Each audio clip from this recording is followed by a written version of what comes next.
அதிகாரம் 6. எரிகோவை கைப்பற்றுதல். இஸ்ரேல் மக்களுக்கு அஞ்சி எரிகோ நகர் இறுக்கமாக அடைக்கப்பட்டது. ஒருவரும் வெளியே வரவுமில்லை, உள்ளே போகவும் இல்லை. கடவுள் யோசுவாவிடம், பார், எரிகோவையும் அதன் அரசனையும் அதன் வலிமை மிக்க போர் வீரர்களையும் உன் கையில் ஒப்படைத்து விட்டேன். போர் வீரர்களாகிய நீங்கள் அனைவரும் நகரை வளைத்து கொண்டு அதை ஒருமுறை சுற்றி வாருங்கள். இவ்வாறு 6 நாட்கள் செய்யுங்கள். 7 குருக்கள் ஆட்டுக்கொம்புகளால் ஆகிய எக்காளங்களை பேழைக்கு முன் ஏந்தி செல்லட்டும். 7ஆம் நாளில் நீங்கள் நகரை 7 முறை சுற்றி வாருங்கள். அப்பொழுது குருக்கள் எக்காளங்களை முழங்கட்டும். அவர்களுடைய எக்காளத்தின் நீண்ட முழக்கத்தை கேட்டவுடன் நீங்கள் அனைவரும் பேரொலி எழுப்புங்கள். அப்பொழுது நகரின் மதில்கள் இடிந்து விழும். உடனே மக்கள் அவரவர்களுக்கு முன்பாக உள்ள பகுதிக்கு ஏறி செல்ல வேண்டும் என்றார். நூனின் மகனாகிய யோசுவா குருக்களை அழைத்து அவர்களிடம், உடன்படிக்கை பேழையை தூக்கி கொள்ளுங்கள்.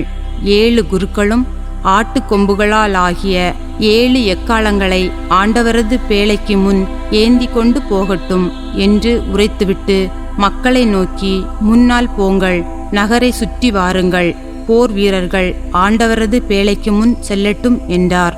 இவ்வாறு யோசுவா மக்களுக்கு கூறியவுடன் ஆட்டு கொம்புகளால் ஆகிய 7 எக்காளங்களை ஏந்திய 7 குருக்கள் ஆண்டவரின் முன் எக்காளம் முழங்கிக் கொண்டே நடந்து சென்றார்கள். உடன்படிக்கை பேழை அவர்களுக்கு பின் சென்றது. முன்னணி வீரர் எக்காளங்களை ஊதிய குருக்களுக்கு முன் நடந்து சென்றனர். பின்னணி வீரர் பேழைக்கு பின் நடந்து சென்றனர்.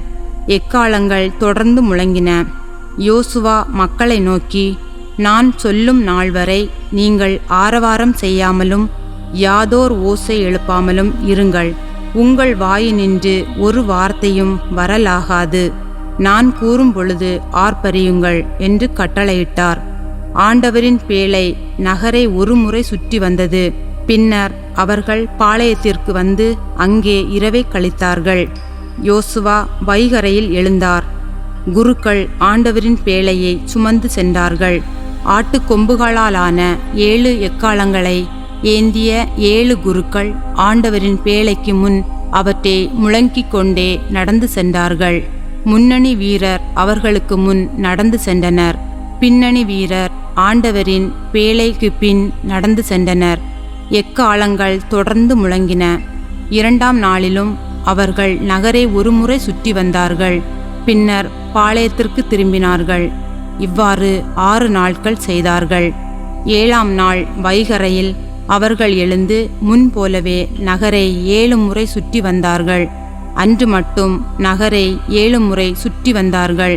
7வது முறை குருக்கள் எக்காளங்களை முழங்குகையில் யோசுவா மக்களிடம், இப்பொழுது ஆரவாரம் செய்யுங்கள், ஏனெனில் ஆண்டவர் உங்களிடம் நகரை ஒப்படைத்து விட்டார். நகரும் அதனுள் இருக்கும் அனைத்தும் ஆண்டவருக்குரியன. ஆகவே அவை அழிவுக்குரியன. விலைமாது ராகாபும் அவருடன் வீட்டிலுள்ள அனைவரும் உயிருடன் இருப்பார். ஏனெனில் நாம் அனுப்பிய போர் வீரர்களை அவர் ஒளித்து வைத்தார்.